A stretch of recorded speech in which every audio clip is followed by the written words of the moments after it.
So first of all thank you Arnab ji को, क्योंकि ये 2018 का जो क्वेश्चन पेपर था मेरा पास नहीं था, तो अर्नब जी ने हमको भेजा था, हम मेल दे दिए थे। सो थैंक यू, क्योंकि ये क्वेश्चन मेरा पास नहीं था तो सबके लिए हेल्प हो जाएगा बहुत ज़्यादा। तो ऐसे ही हेल्प करते रहिए सब एक दूसरे को। सो चलिए आज क्या करेंगे, आज करेंगे WBSCTCL जेई का 2018 का जो पेपर हुआ था उसका पार्ट 1 करेंगे। ठीक है, पार्ट 1 मीन्स 3 पार्ट, जैसे 2016 में डिवाइड किए थे सेम 2018 का भी डिवाइड करेंगे। पार्ट 1 में 20 20 20 ऐसे करके क्वेश्चन आएगा। ठीक है, तो आज करेंगे first 20 question, then next 20, then 20। और मेरा जो ये WBSCTCL और ऑल AE के लिए जो क्लास चल रहा है WBSCTCL जेई MCQ में मिल जाएगा, वो क्लास ऑलरेडी 3 अपलोड हो चुका है। इसके बाद चौथा आ जाएगा और शायद फिर एग्ज़ाम में कुछ दिन डिले हो सकता है, क्योंकि पता है आप लोगों को कोविड का केस थोड़ा इंक्रीज हो चुका है। PGCL NR2 का जो एग्ज़ाम होने वाला था 15 जैन को, वो एग्ज़ाम भी कैंसिल हो चुका है। एंड 15 जैन को एग्ज़ाम है आपका बोकारो स्टील प्लांट। आज तक कुछ नोटिस नहीं आया है, मतलब जैसे लग रहा है कि नहीं कैंसिल करेगा। देख लेते 14 तारीख तक देख लेते, उतना लेट शायद नहीं करेगा। ओके, सो चलिए आज का वीडियो स्टार्ट कर लेते ज़्यादा लेट ना करके। Okay, so let start the video.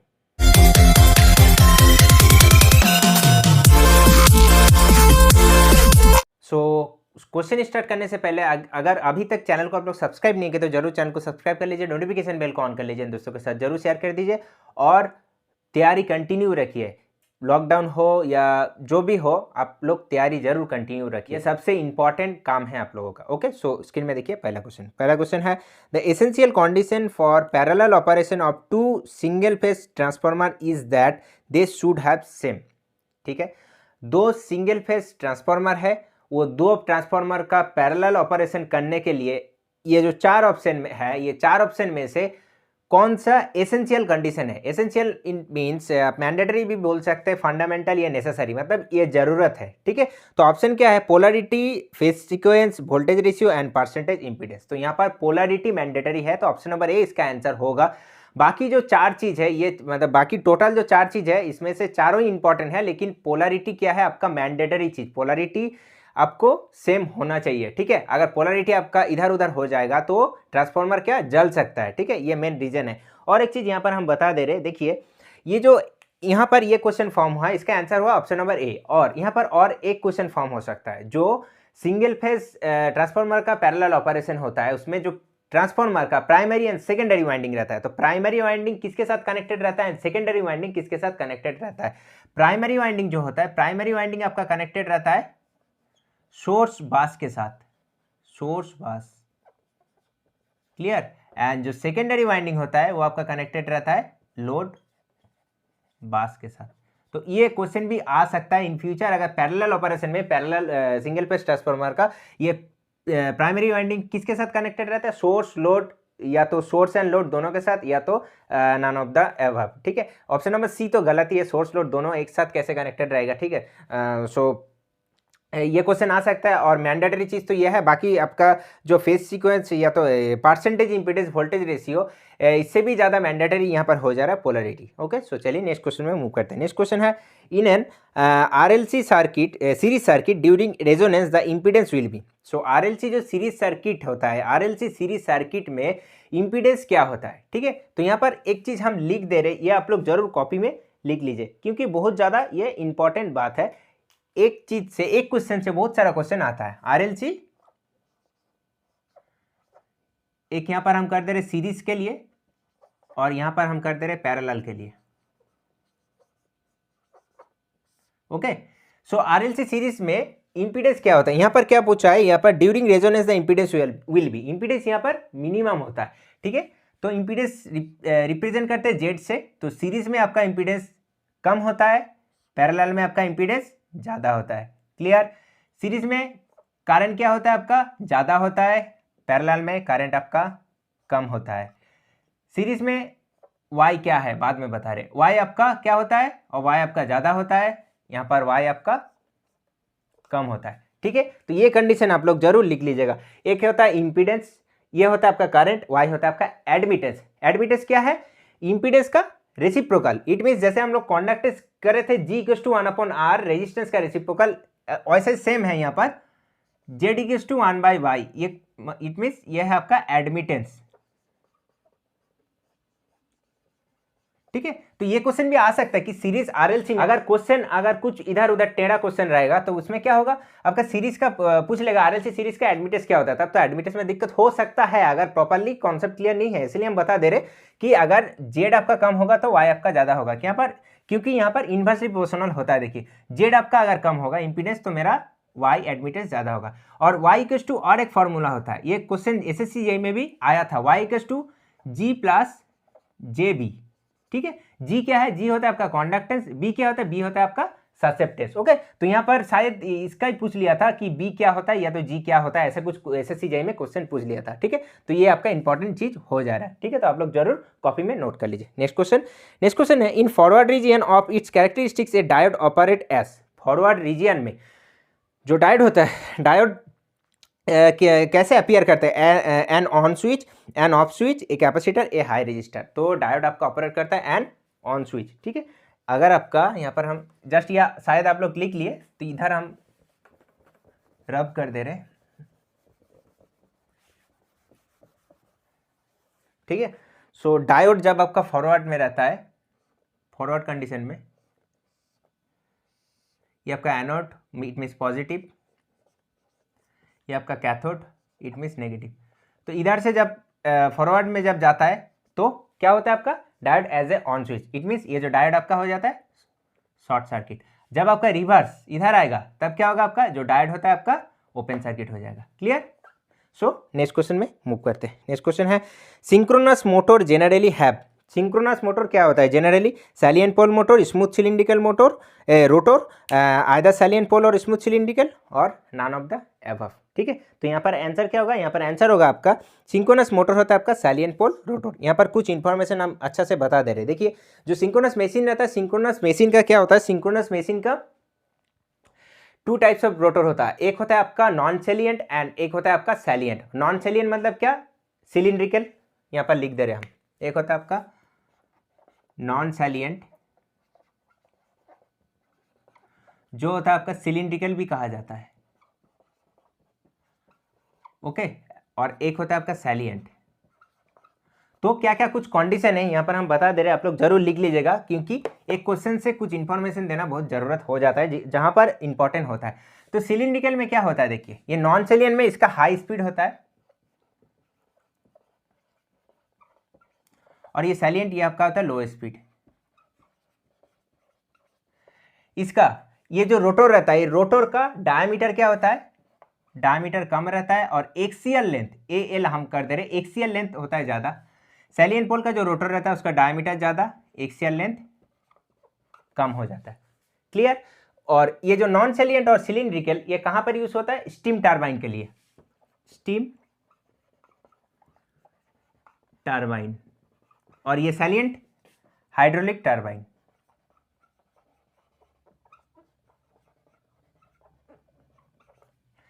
Clear यहाँ तक। और यहाँ पर और एक चीज हम बता दे रहे, नॉन सैलिएंट जो है, नॉन सैलिएंट यहाँ पर स्टीम टरबाइन, यहाँ पर कौन सा वाइंडिंग यूज किया जाता है, यहाँ पर डिस्ट्रीब्यूटिव वाइंडिंग यूज किया जाता है, डिस्ट्रीब्यूटिव वाइंडिंग। और सैलिएंट में क्या होता है, कंसेंट्रिक मतलब थिक कंसेंट्रिक वाइंडिंग। क्या बोला, कंसेंट्रिक वाइंडिंग, जिसको थिक वाइंडिंग भी कहा जाता है। और ये डिस्ट्रीब्यूटिव वाइंडिंग इट मीन्स जो डिस्ट्रीब्यूट करके रहता है, ठीक है। तो ये कुछ इंपॉर्टेंट पार्ट था नॉन सैलिएंट, ये रोटर का सिंक्रोनस मशीन का जो टू टाइप्स ऑफ रोटर होता है वो उसका हम डिटेल्स कुछ बता दिए, ओके। तो चलिए नेक्स्ट क्वेश्चन में मूव करते हैं। नेक्स्ट क्वेश्चन क्या है, नेक्स्ट क्वेश्चन यहाँ पर आप लोग देख लीजिए। नेक्स्ट क्वेश्चन है आपका, हाँ, main constituent of glass are. यहाँ पर ग्लास का मेन कॉन्स्टिट्यूएंट क्या होगा, यहाँ पर ऑप्शन जो 4 है, 4 में से 4 आपका सही आंसर है क्योंकि 4 ही रहता है, लेकिन सबसे ज़्यादा क्या रहता है, ज़्यादा रहता है आपका silicon dioxide, it means SiO2, option number A इसका आंसर हो जाएगा। So next question, LVDT is always used as. तो यहाँ पर हम फर्स्ट ऑफ ऑल बता देते हैं जो LVDT का फुल फॉर्म क्या होता है, linear variable differential transformer, okay.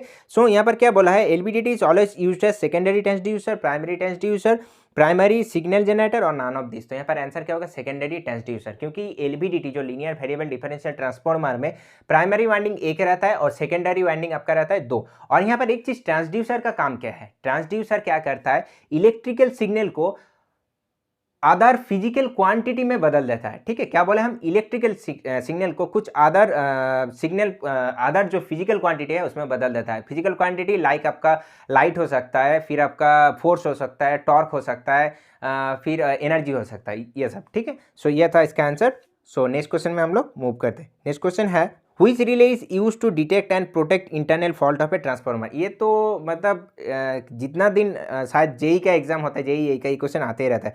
तो कौन सा रिले यहाँ पर डिटेक्ट करता है और प्रोटेक्ट करता है इंटरनल फॉल्ट को ट्रांसफार्मर का? ऑब्वियसली आंसर होगा बुकोल्स रिले। तो ये कहाँ पर प्लेस रहता है, ये जो ट्रांसफार्मर बुकोल्स रिले है ट्रांसफार्मर का कहाँ पर प्लेस रहता है? देखिए यहाँ पर जस्ट यहाँ पर हम बता दे रहे हैं, यहाँ पर जो कंजर्वेटर टैंक रहता है, ऐसे करके कंजर्वेटर टैंक रहता है, यहाँ पर तो 3D ड्रॉ नहीं होगा। सो कंजर्वेटर जो टैंक रहता है, कंजर्वेटर टैंक, ठीक है, यहाँ पर एक वाल्व लगा हुआ रहता है, यहाँ पर एक क्या वाल्व लगा हुआ रहता है, और इसके साथ यहाँ पर कनेक्टेड रहता है आपका क्या, बुकोल्स रिले। ठीक है, और ये किसके साथ कनेक्टेड रहता है, वो जो ट्रांसफार्मर का, ये ट्रांसफार्मर का टैंक के साथ। ठीक है, जस्ट फॉर ऐसे हम एक पहचान देने के लिए ये डायग्राम ड्रॉ कर दे। यहाँ पर एक कंजर्वेटर रहता है, यहाँ पर बीच में वाल्व रहता है, और यहाँ पर रहता है आपका क्या, बुकोल्स रिले, और यहाँ पर जो ट्रांसफार्मर टैंक। तो कहाँ पर लोकेशन हुआ इसका, transformer tank and conservator tank के बीच, transformer tank and conservator tank का बीच में ये क्वेश्चन आता है कि कहाँ पर लोकेशन होता है। ठीक है, move to next question. Next question है compensating winding is provided in a DC motor. तो डीसी मोटर में कॉम्पेंसेटिंग वाइंडिंग किस लिए प्रोवाइड किया जाता है? ये प्रोवाइड किया जाता है आपका जो सडन अगर लोड चेंज हो जाता है तो उसमें जो फ्लैश ओवर होता है उसको रिड्यूस या तो उसको प्रिवेंट करने के लिए यहाँ पर प्रोवाइड किया जाता है। तो आंसर क्या होगा, आंसर होगा आपका to prevent commutator flash over upon sudden change in load. Option number C इसका आंसर हो जाएगा। सो नेक्स्ट क्वेश्चन है in a distribution transformer normally, distribution transformer में नॉर्मली क्या होता है? यहाँ पर दिया है कॉपर लॉस और कोल लॉस का कहानी। So core loss equal to copper loss, core loss are more than copper loss, core loss are less than copper loss, and core loss are half of the copper loss. तो यहाँ पर कोल loss को और एक क्या कहा जाता है, आयरन लॉस भी कहा जाता है। कोल लॉस या तो आपका क्या, कॉपर लॉस। तो यहाँ पर क्या होता है, ये तो कांस्टेंट लॉस होता है। ठीक है, सो यहाँ पर कॉपर लॉस ये तो करंट का ऊपर वैरी करता है, कैसे कब क्या कैसे लोड रहेगा उसका ऊपर डिपेंड करता है। तो कॉपर लॉस आपका क्या होता है, वेरिएबल लॉस होता है। सो ऑब्वियसली यहाँ पर क्या, कॉपर लॉस आपका ज़्यादा होता है कोर या आयरन लॉस से। ठीक है, आयरन लॉस यहाँ पर लिख दे रहे, आयरन लॉस। तो ऑप्शन नंबर सी यहाँ पर आंसर हो जाएगा। Core loss are less than copper loss, core loss are या iron loss are less than copper loss. Next question हम लोग देख लेंगे। नेक्स्ट क्वेश्चन है, देखिए ये जो क्वेश्चन है ना, ये क्वेश्चन इसका पहले जो एक वीडियो बनाए थे उसमें हम बताए थे। ठीक है, देख लीजिए, पहला क्वेश्चन था इसका, जो सेट 3 का जो वीडियो लाए थे उसका पहला क्वेश्चन था। For delta connected circuit the correct relationship, हम बोले ना, जो डेल्टा कनेक्टेड के लिए हम बताए थे और स्टार कनेक्टेड के लिए भी हम बताए थे। तो डेल्टा कनेक्टेड में क्या होता है यहाँ पर, फिर हम बता दे रहे, जो ये पहले वीडियो देख रहे, VL equals to V phase and VL equals to √3 V phase, sorry IL equals to √3 I phase. Okay, और यहाँ पर क्या होता है, IL equals to I phase और IL equals to VL equals to √3 V phase. ठीक है, तो यहाँ पर डेल्टा के लिए कौन सा ऑप्शन करेक्ट हो जाएगा, यहाँ पर जो line voltage and phase voltage दोनों इक्वल होता है। ऑप्शन नंबर ए इसका आंसर हो जाएगा। सो नेक्स्ट देखिए, the deflecting torque of a moving iron instrument is. तो ये तो एक फॉर्मूला है, यहाँ पर ज़्यादा कुछ रॉकेट साइंस नहीं है। सो डिफ्लेक्टिंग टॉर्क का क्या फॉर्मूला होता है, यहाँ पर फॉर्मूला होता है आपका half into I² DL D theta, लिख दे रहे हम। ओके, क्या बोले, ऑप्शन नंबर बी होगा half into I² DL into D theta. So MI instrument के लिए आप बोला है मूविंग आयरन, एक होता है आपका मूविंग कॉयल जो होता है आपका PMMC। यहाँ पर फॉर्मूला होगा आपका TD equals to half I² DL D theta. ठीक है, सो एमआई का किस में यूज़ किया जाता है हम बताए इससे पहले, एसी एंड डीसी दोनों में यूज़ किया जाता है। और इसका जो स्केल रहता है ना, स्केल आपका क्या रहता है, नॉन यूनिफॉर्म। ओके, सो नेक्स्ट क्वेश्चन में मूव करते हैं। नेक्स्ट क्वेश्चन है inductance is measured by which one of the following. So inductance कौन सा ब्रिज से मेजर किया जाता है, ये मेजर किया जाता है मैक्सवेल ब्रिज से, मैक्सवेल ब्रिज। ओके, कौन सा ऑप्शन होगा, ऑप्शन नंबर सी इसका आंसर हो जाएगा। वाइन ब्रिज है जो पहला, वो किसके लिए मेजर किया जाता है, फ्रीक्वेंसी, और दूसरा है स्कियरिंग ब्रिज और डी शॉर्टी, दोनों ही आपका कैपेसिटेंस। और वेंस ब्रिज वो माइक्रो वेंस, वो एक अलग चीज़ से हम समझा देंगे वेंस ब्रिज का, ठीक है। सो नेक्स्ट क्वेश्चन में हम लोग मूव करते हैं। नेक्स्ट क्वेश्चन देखिए क्या है, suspension type insulator are used for voltage beyond. Suspension type जो इंसुलेटर होता है वो कितना वोल्टेज के बाद हम लोग यूज़ करते हैं, बियॉन्ड मतलब कितना वोल्टेज के बाद, 33 kV के बाद हम लोग यूज़ करते हैं। ओके, तो यहाँ पर आंसर क्या हो जाएगा, ऑप्शन नंबर डी इसका आंसर हो जाएगा। Move to the next question. So next question is the lightning arrester is connected. जो लाइटनिंग अरेस्टर किसके साथ कनेक्टेड रहता है, ट्रांसफार्मर के साथ कनेक्टेड रहता है। लेकिन यहाँ पर वो क्वेश्चन नहीं दिया है, यहाँ पर दिया है कि कैसे कनेक्टेड रहता है, in series with the line, between the line and earth, to a pole near to the line, और नन ऑफ दिस। तो यहाँ पर आंसर क्या होगा, यहाँ पर आंसर होगा आपका between line and earth. Line and earth के बीच अगर कनेक्टेड नहीं रहेगा, यहाँ पर लाइटनिंग अरेस्टर अगर लाइन और अर्थ के बीच कनेक्टेड नहीं रहेगा तो जो लाइटनिंग होता है तो वो अर्थ कैसे करेगा, ठीक है। तो इसीलिए कहाँ पर कनेक्टेड रहता है, लाइन एंड अर्थ के बीच। Next question, the length of earthing electrode is about. तो अर्थिंग इलेक्ट्रोड का लेंथ क्या होता है, ये एस्टिमेशन एंड कॉस्टिंग का क्वेश्चन है। 2.5 मीटर, ऑप्शन नंबर सी इसका आंसर होता है। अगर आप लोग कुछ ये एस्टिमेशन एंड कॉस्टिंग का क्वेश्चन जो आप लोग कुछ याद करके रखिएगा तो आज अच्छा होता है, ठीक है। नेक्स्ट क्वेश्चन देखिए, द डिस्टेंस बिटवीन, क्या बोला है यहाँ पर, the distance between two pole is called. सो दोनों पोल के बीच अगर डिस्टेंस को क्या कहा जाता है, सैग, स्पैन, स्टैंडर्ड या तो आर्मोरिंग। तो क्या कहा जाता है, यहाँ पर कहा जाता है स्पैन, ठीक है। तो दो पोल के बीच जो डिस्टेंस उसको कहा जाता है स्पैन, ऑप्शन नंबर बी यहाँ पर आंसर होगा। और सैग तो अलग चीज़ है, ये दो पोल इसके बीच में जो डिस्टेंस उसको क्या कहा जाता है, स्पैन। स्पैन लेंथ भी कहा जाता है, स्पैन लेंथ भी कहा जाता है, ठीक है। और सैग तो अलग चीज़ है, सैग का फॉर्मूला एक बार देख लीजिए, A = ω² 80। इससे बहुत ज़्यादा क्वेश्चन आता है। सैग मीन्स यहाँ पर कितना ऐसे झुक जाता है, कब टेंशन इंक्रीज होता है, टेंशन डिक्रीज होता है, ये बहुत सारा चीज़ यहाँ पर है। नेक्स्ट क्वेश्चन देखिए, convert the 127 decimal number into binary. Decimal to binary और बाइनरी टू डेसिमल मेरा वीडियो ऑलरेडी अपलोडेड है, पूरा डिटेल्स आप लोग जाके चेक कर सकते हैं, चैनल को चेकआउट कीजिए। और अगर कहीं पर भी दिक्कत है इस टाइप का क्वेश्चन को करने के लिए तो आप लोग जरूर देख लीजिए, अच्छा से बारीकी से हम समझाए, ठीक है। तो कैसे हम लोग सॉल्व करेंगे, 127 ये क्या है आपका डेसिमल, इसको कन्वर्ट करेंगे बाइनरी में। तो बाइनरी में कन्वर्ट करने के लिए इसका बेस क्या रहता है, 2, तो 2 से डिवाइड करेंगे। 2 6 12, 2 3 6, तो यहाँ पर बचा क्या 1, फिर 2 3 6। अगर प्रोसेस कहीं पर भी दिक्कत हो रहा है तो जरूर हम बोल दे रहे हैं, वीडियो मेरा चैनल पे ही है, चेकआउट कीजिए, वीडियो मिल जाएगा, ठीक है। 2 3 6, 2 1 2, फिर यहाँ पर रिमाइंडर क्या हुआ 1, फिर 2 15 30, रिमाइंडर 1, फिर 2 7 14, रिमाइंडर आपका 1, फिर 2 3 6, रिमाइंडर आपका 1, फिर 2 1 2, रिमाइंडर आपका 1। सो क्या हुआ यहाँ पर और तो नहीं जाएगा, 1 को तो 2 से डिवाइड नहीं कर सकते। तो देखिए यहाँ पर हम लोग कहाँ से कहाँ तक लेते हैं, नीचे से ऊपर तक, ठीक है। तो हम लोग जब काउंट करते हैं नीचे से ऊपर तक तो क्या होगा 1 2 3 4 5 6 7। तो मेरा आंसर क्या होगा 127।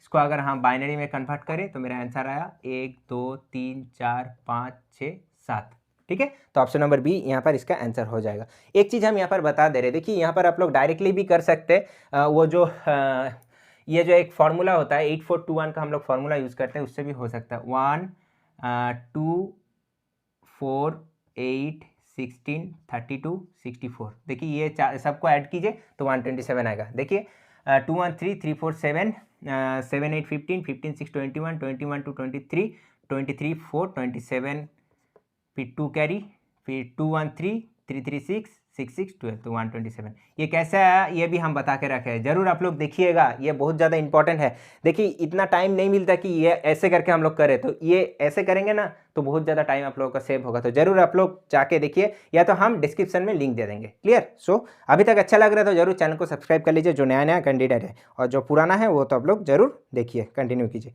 ओके, सो चलिए नेक्स्ट क्वेश्चन में मूव करते हैं। नेक्स्ट क्वेश्चन है, if in A transformer copper loss is of 500 वाट, अगर ट्रांसफॉर्मर में कॉपर लॉस यहाँ पर आपका दिया है 500 watt, then how much should be the iron loss for maximum efficiency. तो मैक्सिमम एफिशिएंसी के लिए आयरन लॉस क्या होगा, तो यहाँ पर एक कंडीशन है फॉर मैक्सिमम एफिशिएंसी, ईटा से डिनोट करते हैं, तो इसलिए मैक्सिमम एफिशिएंसी हम ये लिखे है iron loss is equal to copper loss होता है। क्लियर? सो यहाँ पर वही पूछा है, क्या पूछा है यहाँ पर, ट्रांसफॉर्मर का कॉपर लॉस यहाँ पर दिया है 500 watt. Okay, and then how much should be the iron loss for maximum efficiency. तो मैक्सिमम एफिशिएंसी के लिए कौन सा कंडीशन आप लोग लिख के रखिए, iron loss equal to copper loss होता है, तो कॉपर लॉस 500 है तो आयरन लॉस भी मेरा 500 होगा, क्योंकि दोनों इक्वल होता है, तो ऑप्शन नंबर सी इसका आंसर हो जाएगा। क्लियर? समझ में आ रहा है? तो चलिए 18 क्वेश्चन हो गया है और 2 क्वेश्चन हम लोग फटाफट। नेक्स्ट क्वेश्चन स्क्रीन में देखिए, स्क्रीन में क्या है, calculate current I following in part of the circuit shown in figure. So ये दोनों फिगर एक साथ है, लेकिन ये नेक्स्ट क्वेश्चन है, ये जो अभी बोले ये क्वेश्चन ये वाला है। क्या बोला है, ये जो करंट जा रहा है ये फिगर में से, या करंट क्या होगा, ये जो फिगर यहाँ पर ड्रॉ किया हुआ है, तो देखिए नॉर्मल यहाँ पर क्या होगा, करंट क्या होगा, रेजिस्टेंस दिया है, वोल्टेज भी दिया है, तो क्या होता है V = IR, तो I = V/R, तो V होगा क्या, ये तो 10 volt minus 4 volt upon 2, it means higher potential से लोअर पोटेंशियल माइनस होगा, higher potential minus lower potential divided by 2, मतलब इट मीन्स 3 एम्पियर। ठीक है, तो कौन सा आंसर होगा यहाँ पर, ऑप्शन नंबर यहाँ पर डी इसका आंसर हो जाएगा। क्लियर? तो चलिए नेक्स्ट क्वेश्चन में हम लोग मूव करते हैं। नेक्स्ट ये वाला फिगर का क्वेश्चन है, तो देखिए यहाँ पर क्वेश्चन है, find the average value of current shown graphically. So यहाँ पर जो एक ग्राफिकल फिगर दिया है, यहाँ पर क्या बोला है, करंट का वैल्यू यहाँ पर निकालिए from t = 0 to t = 2 second. T ये जो ये क्या है, ये आपका है x एक्सिस एंड ये आपका है y एक्सिस। तो x एक्सिस में क्या है, t रिप्रेजेंट कर रहा है, मतलब टाइम, उसका जो यूनिट होता है सेकेंड, एंड जो y एक्सिस में क्या रिप्रेजेंट कर रहा है, करंट, जो यूनिट होता है एम्पियर। क्लियर? तो यहाँ पर करंट ही पूछा है, यहाँ पर करंट पूछा है t = 0 से लेकर 2 तक, मतलब ये 0 से लेकर 1, फिर 1 से लेकर 2 तक, मतलब 0 से लेकर 2 तक आपका करंट पूछा है। और नॉर्मली यहाँ पर क्या पूछा है, find the average value of current, मतलब करंट का average value, it means I average. यहाँ पर एक चीज़ हम बता दे रहे हैं आप लोगों को, एवरेज वैल्यू इस एग्जाम में दिया है, लेकिन अभी फिलहाल जितना भी एग्जाम होता है एवरेज वैल्यू का क्वेश्चन नहीं आता, क्योंकि एवरेज वैल्यू ईजी हो जाता है कंपेयर टू आरएमएस वैल्यू। तो जितना भी आपका ये फिगर का क्वेश्चन आएगा, और इतना इजी भी फिगर नहीं आएगा, इसके सेट 4 जब आएगा ना तब हम ये फिगर का क्वेश्चन 1-2 करा देंगे, तो समझ में आ जाएगा कितना क्रिटिकल फिगर भी आता है। सो फिगर में आपका थोड़ा लंबा भी रहेगा और आरएमएस वैल्यू निकालने के लिए बोलता है। तो यहाँ पर 2 टाइप से हम दिखा दे रहे हैं आप लोगों को एवरेज वैल्यू कैसे निकालिएगा, एक तो इजी प्रोसेस है और एक लेंदी है, लेंदी का जो फॉर्मूला है वो भी हम लिख देंगे। सो यहाँ पर एवरेज वैल्यू का जो लेंदी फॉर्मूला है कैसे निकालिएगा, देखिए जो एवरेज वैल्यू होता है आपका, एवरेज वैल्यू क्या होता है, 1 टाइम पीरियड इंटीग्रेशन का काम होता है, 0 टू t, 0 से लेकर टाइम पीरियड कितना तक है, ठीक है, x × dt। x मतलब यहाँ पर जो यहाँ पर काम होगा, ये जो फिगर है वहाँ पर एरिया टेरिया निकाल के जो x वो कहा जाता है। और आरएमएस वैल्यू क्या है, ये भी लगभग सेम होता है, 1/t इंटीग्रेशन 0 टू t। यहाँ पर एक चीज़ डिफरेंट हो जाता है, x² dt, और एक मिनट, ये 0 हम थोड़ा ऊपर कर दे रहे, 0, और ये आपका रूट हो जाता है। तो ये होता है आपका आरएमएस वैल्यू का formula, 1/t √0 to t integration 0 to t x² dt। Clear? तो एवरेज वैल्यू यहाँ से भी आप लोग निकाल सकते हैं। और यहाँ पर और एक चीज़ हम बता दे रहे हैं, एवरेज वैल्यू कैसे आप लोग निकालिएगा। तो यहाँ पर तो शायद एक काम करते हैं, ये आप लोग पहले कॉपी में लिख लीजिए और ये ऊपर वाला हम हटा दे रहे। सो ठीक है, क्वेश्चन भी। सो आप लोग देखिए एवरेज वैल्यू यहाँ पर कैसे निकालेंगे। और यहाँ पर और एक चीज़ बता दे रही, जो टी टाइम पीरियड कितना है, टाइम पीरियड मानिए जो एक ग्राफ देता है ना, यहाँ पर हम एक एग्जांपल दे देते हैं, ठीक है। देखिए ये आपका मानिए एक साइनसॉइडल ग्राफ है ना, सो टी का वैल्यू आपका क्या होगा, ये तो आपका मैक्सिमम हो गया, ठीक है। तो टी जो टाइम पीरियड का वैल्यू यहाँ पर कैसे हम लोग निकालते हैं, यहाँ पर मानिए दे दिया है 0 1 2, तो जब जहाँ तक आपका साइकिल रिपीट होता है, जहाँ से मतलब नेक्स्ट साइकिल आपका रिपीट होने स्टार्ट हो जाता है, वो वहाँ तक आप लोग यहाँ पर एज्यूम करिएगा टी, ठीक है। इट मीन्स क्या, साइकिल रिपीट मीन्स ये एक साइकिल है पूरा, फिर दूसरा यहाँ से फिर अगर जब रिपीट होगा यहाँ से, तो टी का आपका वैल्यू क्या हो जाएगा, यहाँ से 0 से लेकर 2 तक, तो 1/2 होगा, फिर 2 यहाँ पर 3 हो सकता है, यहाँ पर 4 हो सकता है, ठीक है, अगर कंटिन्यू साइकिल रहेगा तो यहाँ पर अगर एवरेज वैल्यू हम लोग निकाले तो क्या होता है, नॉर्मली एवरेज इक्वल टू क्या होता है, एरिया, मतलब जो फिगर रहेगा उसका area upon time period, area upon time period, ठीक है। तो देखिए यहाँ पर हम सॉल्व कर दे रहे, टाइम पीरियड एरिया क्या होगा, यहाँ पर देखिए ये क्या है, एक ट्रायंगल है, तो ट्रायंगल क्या होता है, half into base into height, half into base क्या है, बेस आपका है देखिए कहाँ तक, यहाँ तक 2,